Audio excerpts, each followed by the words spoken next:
welcome. John Motson here. It could be interesting today. With me is Ali McCoist. Over to you, Ali. Well, it's a capacity crowd here today for this big one, and you can feel the tension and the excitement in the air.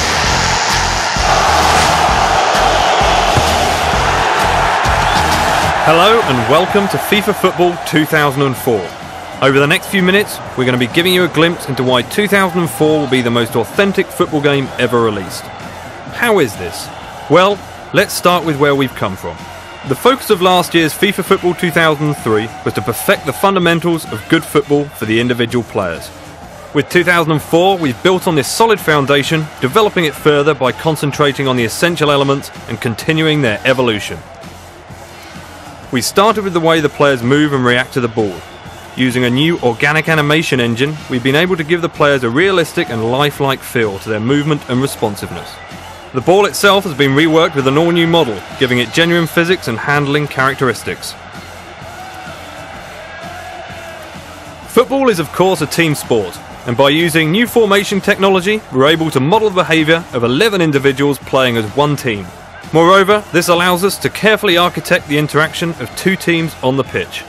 Key to this effort is positional awareness, as well as 2, 3 and 4-man subunits who work together to manage space and create opportunities.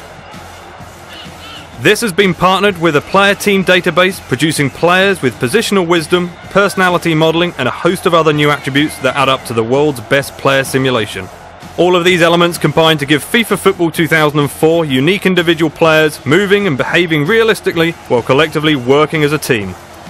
99% of football is played off the ball, so this foundation of authentic football is extended by a brand new system called Off the Ball Control, featuring physical play and jostling that allows players to fight for open space and positional advantage. A new defender marking control allows you to contain the player with the ball while simultaneously calling a second defender to put the pressure on the ball carrier. Remote receiver control provides a unique way of selecting and controlling potential receivers of a pass. The mode is initiated with a press of the R2 button. 3 possible receivers are highlighted with triangle, circle and square icons, each of which represents a corresponding button on the controller. By pressing and holding one of the buttons, in this case the square, you have selected a player to receive the ball. Whilst under your control, the left analog stick may be used to move that player into an open position and simply release the button to initiate the pass. When releasing the ball, the shift buttons may be used to modify the pass. In this example, the L2 button has been used to deliver a ball forward of the receiver and into space.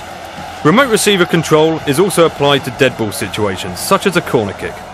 As before, icons are shown over the potential receivers, and once one is chosen, in this case the triangle, the right analog stick can be utilised to jostle for position, thereby creating space for that scoring opportunity.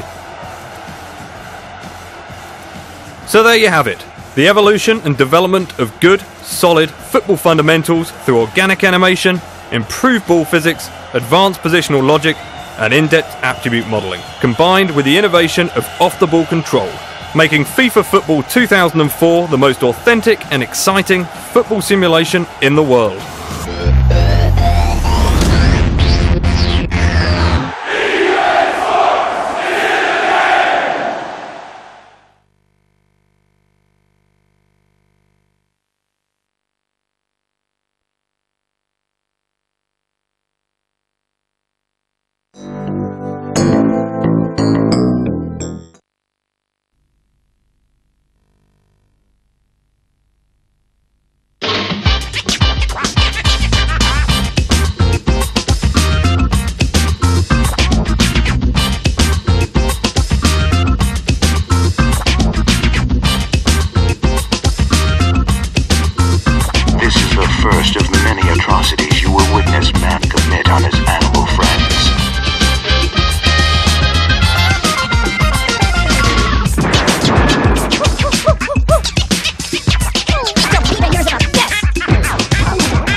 Put him back.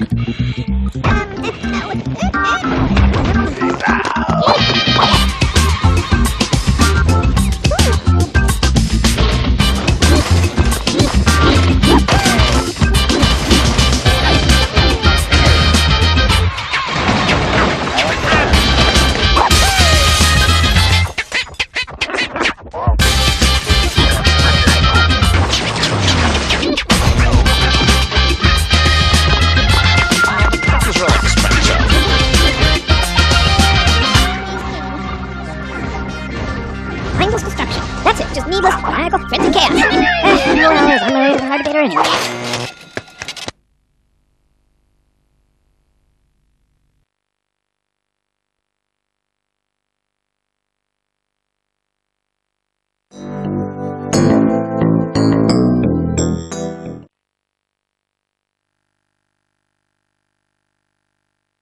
EA Games. Challenge everything.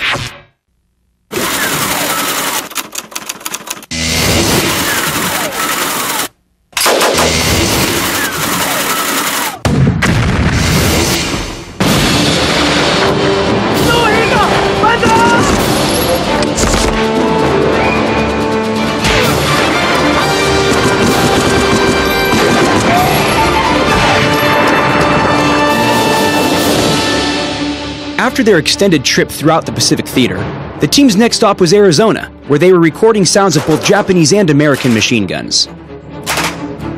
We're in Wickenburg, Arizona. Arizona is one of the states in our great nation that will allow our Second Amendment rights, the fact that we can keep and bear arms and we can come out to the desert out here where it's absolutely arid and no people are around and we can fire what weapons we need to fire. This is the Lewis gun. This one happens to be in 30-06.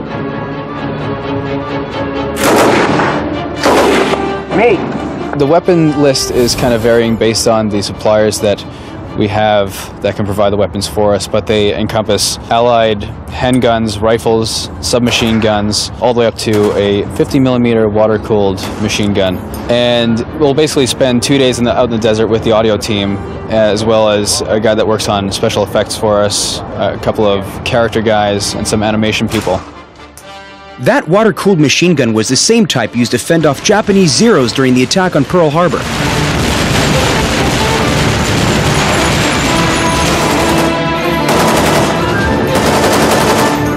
This is really cool. This is the water-cooled 50 caliber that we're going to be using on the deck of the California for the Pearl Harbor level. It took a lot of phone calls to get this one on set, so we're really excited to be out here filming this stuff today.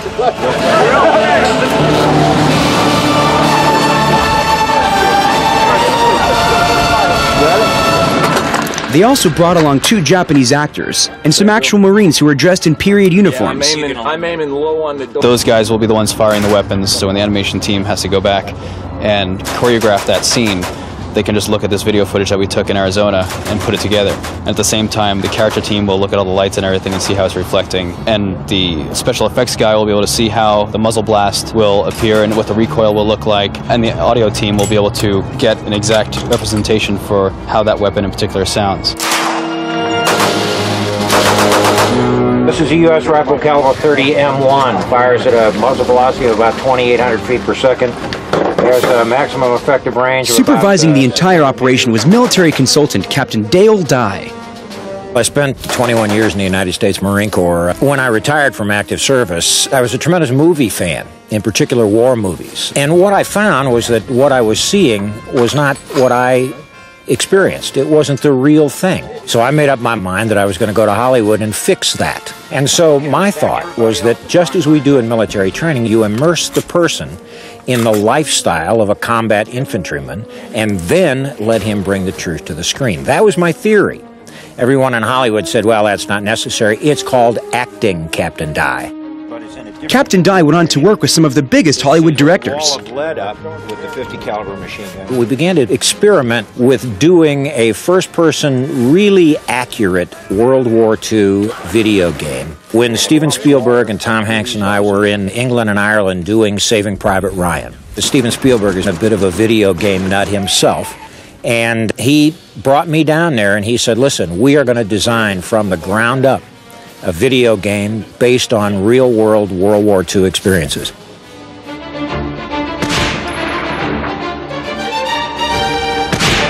Left-handed, never shot a gun right-handed before. You never shot a what? Weapon.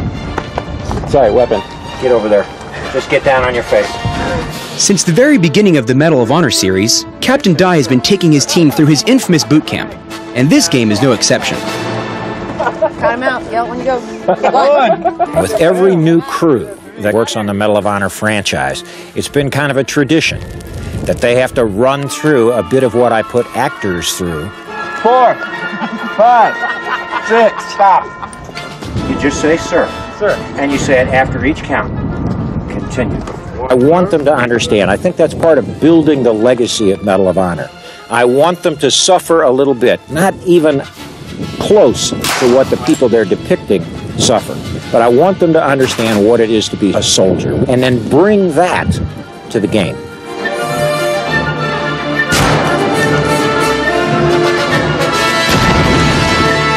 Ultimately, it is the process of working with Captain Dye and several other military consultants that help bring the game to life. It's really great working with each and every one of our historical/military consultants because they understand the subject matter, that we're making a game, that we can only go so far into realism without impinging on the fun factor. Going through Guadalcanal, we're not going to give the player muddy socks and gangrene and, and malaria, right? But they try to fill us in on the feel of what's the historical significance of holding on to that island and the airstrip and the airfield.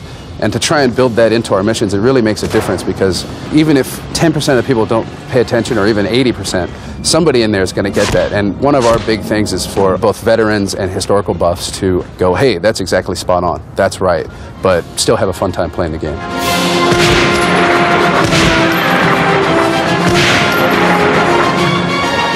Next month, we're going to look into some of the other unique processes the EA team has implemented that makes this game worthy of the Medal of Honor franchise. Repeat after me. This is my weapon. This is my weapon. This is my gun. This is my gun. This one's for fighting. This one's for fighting. This one's for fun. And this one's for fun. Very well.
Whilst creating the new PlayStation 2 title Ghost Hunter, a team of games developers stumbled on what appeared at first to be a series of strange coincidences. Not only did locations created in the game exist for real, many of the legends and myths surrounding these places mirrored those in the game with eerie accuracy. Intrigued, members of the PlayStation team decided to visit the areas which so closely echoed their own work.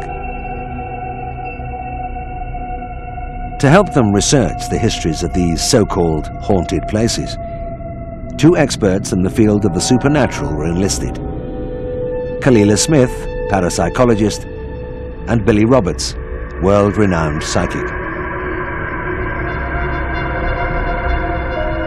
The old plantation house in New Orleans has played witness to countless dramas in its 200-year history. The property is said to host the spirits of several long-dead inhabitants. Of greatest interest to the team were reported sightings of a sinister child, identical to Jessie Planter, the ghostly girl imprisoned in the de Montfort mansion in Ghost Hunter. As the team arrived, would the ghoulish infant come out and play? I find that most paranormal experience or activity in old houses is due to a sort of a build-up of energy which creates a photographic image. However, in this house, I've experienced something completely different. I particularly felt something in this corner, as though there might have been a crib or a cot of some kind. Actually, I got some readings over here on the electromagnetic meter, particularly like right in this area right here. That's quite significant, isn't it? It is, actually, and there's a little bit of a drop in temperature as well. The major drop in temperature is in the room adjacent to this one. But what about down here? Because there seems to be nothing at all. Nothing. It seems to be right in this particular vicinity, right in here. And that's also, see it high, it drops as soon as it comes near where the meter's getting the most reading. I mean, I do feel slightly nauseous at the moment. Do you? Yeah. So I think that's quite significant. It's right in here, just right in this area right here. Yeah, and the other thing is, anybody who sleeps in this room, I'm sure that they would have their dreams invaded by whatever's present in the room. You think? I think so. It'd be interesting to see what goes on in the next room, because there's a strange feeling as you walk towards the door. Right, let's check it out. Okay, let's have a look. Okay.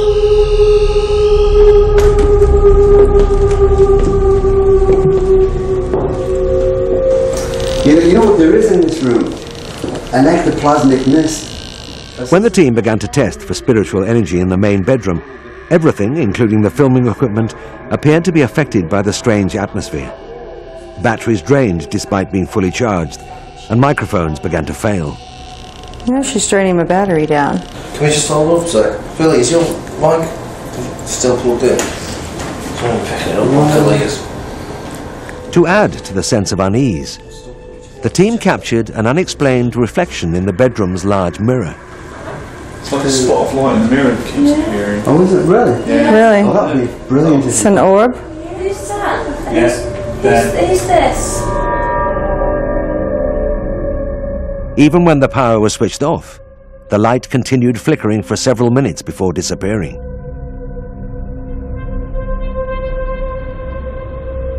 Billy Roberts was in no doubt.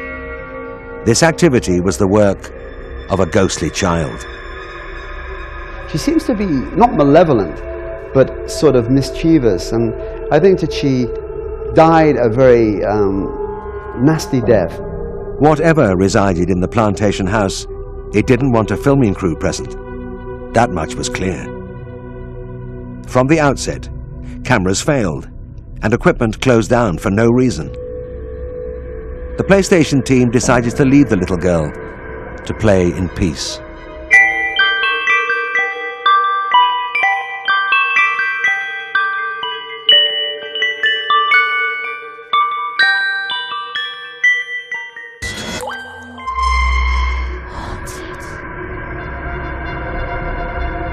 The USS Seeker was a location which shared many similarities with the sunken HMS Victoria in Ghost Hunter. In the game, the blast of ghostly gunfire resounds as the supernatural soldiers play out their never-ending battle beyond death. The USS Seeker was a battleship used during World War II. After being sunk in a devastating battle which saw most of its crew killed, she was sold and is now used as a museum piece. What nobody expected was that members of the ill-fated crew of 1940 would continue to protect and serve. The Ghost Hunter team went aboard. As soon as we came into the parking lot and I looked at the ship, I immediately started feeling almost a disorientation and dizziness somewhat. And when I entered the ship, I started feeling as if I had motion sickness, as if the ship was actually bobbing in the sea, even though it is landlocked. I feel very agitated around this area, and I'm, you know, very, very certain. I know people would say it's obvious, but quite a few people died in this area. I feel a lot of anxiety, a lot of anxious feeling, a lot of high adrenaline. For me personally, it was like stepping through some kind of a time barrier. Absolutely, absolutely. And watching a replay of the events. I felt not only the emotions, but I started getting like a flashing, almost as if I was watching a movie in slow motion, of what was actually happening on the ship during a war. There were men running around yelling, guns going off, the larger cannon-like guns shooting off into the air, airplanes coming over, exploding. I get the impression, I very briefly glimpsed an officer standing up there. I got that too. Shaking his hand, pointing down at somebody as though he was angry in some way. And that's a sort of an an image from the past. So there is a lot of anger as well, isn't it? There's a lot of anger, anxiety, frustration, and it's almost as if the ship itself has a pulse to it. That's it, a living personality all of its own. It's as if the ship has taken on that paranormal energy and the ship itself is alive and breathing. There is a bit of agitation which I feel is probably from the people who were actually killed, whose lives were terminated. So, I mean, there's a lot of energy around here, isn't there? There's a great deal of energy. And it's mixed emotions, and it's when the emotions are filtering through me, they're not my emotions, they're not all emotions that I can even distinguish, because I've never felt anything quite like this in any other place before. I saw an apparition of a young man, maybe 18, 19 years old. He looked to be about 5'9", very small build, but very, very fair, very blonde, blue-eyed, and very cheery, and he was running up the stairs. And I got the same energy from this same young man right around one of the guns. And I'm getting a vision of someone being shot at that gun that you were talking about, yeah. And then another man literally just pushing his body off and taking over the gun. I got a lot of almost like past life regressions in here, where I was actually pushed into that time frame and seeing what was going on during the war. It's almost as if the boat itself pretty much pulls you into that era and reveals some of its history to you. During the USS Seeker shoot, members of the crew heard footsteps along empty corridors, and shadows appeared where there was no one standing. Watching the tapes back later, it was evident that whilst the ship may have appeared empty, it was actually full of spiritual activity.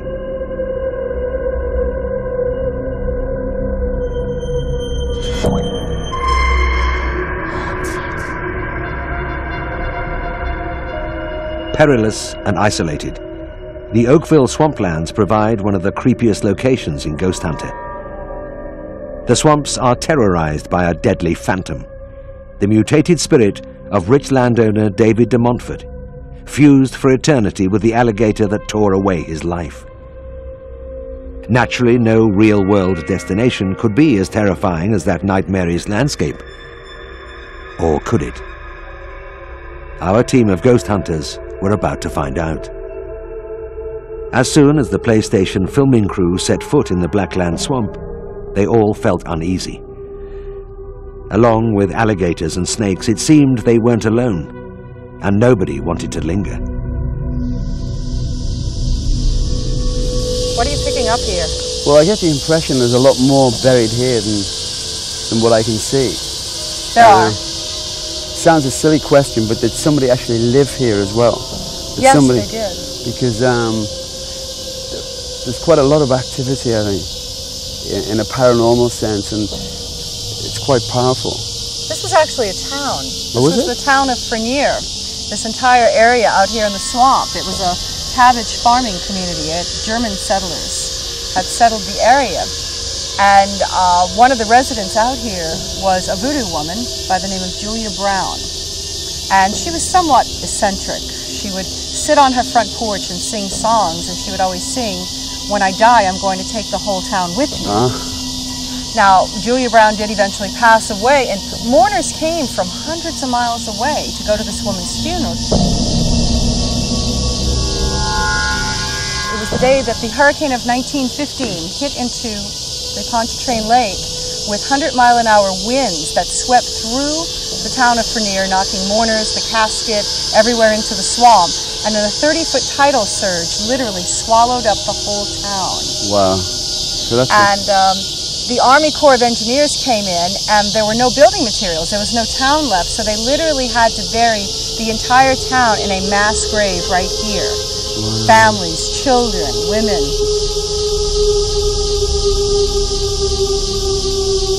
There's quite an elderly woman that died as well. I felt it before, and she kept talking about Martha.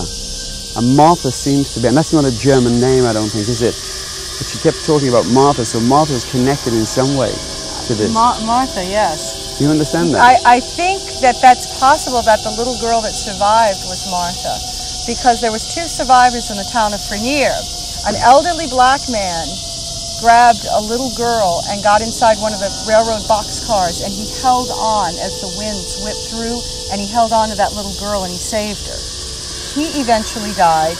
She grew up to marry and have family, and her family is still plagued by the ghost of Julia Brown. Still today? Still going after the last of the amazing. living from the town of Frenier. Both Kalila and Billy claimed they felt the presence of spirits on the land housing the unmarked graves. For the rest of the team, they just knew it was a place they never wanted to return to again.